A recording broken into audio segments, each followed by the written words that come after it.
ម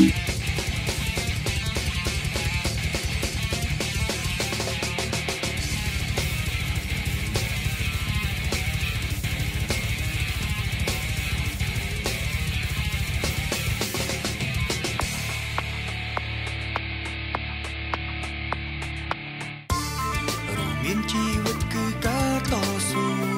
ព្យាយាមមិនយូរគង់បានសម្រាប់ជីវិតអ្នកណាដែលថាមិនខុស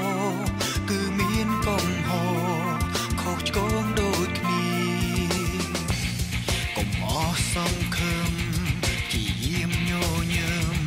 ស្វែងរកគោលដៅសម្រាប់ជីវិតខ្លួនឯងកុំនៅវង្វេងសម្លឹងឲ្យបានឆ្ងាយឈានជើងទៅមកកុំរៀថយចិត្តត្រូវអំណត់ត្រូវចេះអត់មុតឡើងមានដងហើមគឺមានក្តីសង្ឃឹមជីវិតខ្លួនយើងគឺយើងខ្លួនឯងជាអ្នកកំណត់រឿងដែលធ្វើខំទុំជាមេរៀនសោកស្ដាយក៏គ្មានបានប្រយោជន៍អ្វីក្រោកឈប់ដើមជីវិតសាជាថ្មីទើបមានតម្លៃសម្រាប់ជីវិតសន្យាខ្លួនឯ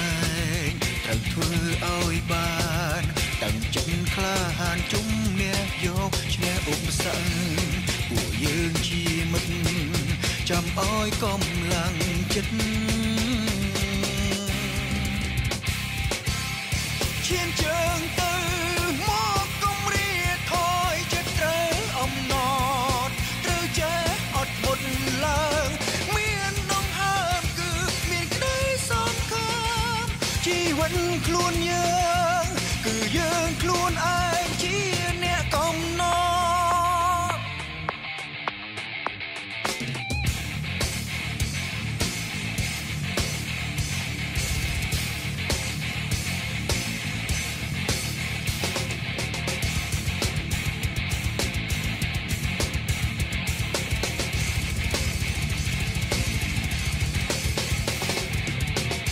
ឈានជើងទៅ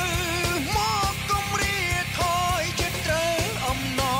ត់ត្រូវចេះអត់មុតឡើងមានដងហើមគឺមានក្តីសង្ឃឹមជីវិតខ្លួនយើងគឺយើងខ្លួនឯងជាអ្នកកំណត់ឈានជើងទៅមកកុំរៀថយចិត្តត្រូវអំណត់ត្រូវចេះអត់មុតឡើងមានដងហើមគឺមានក្តីសង្ឃឹមជីវិតខ្លួនយើ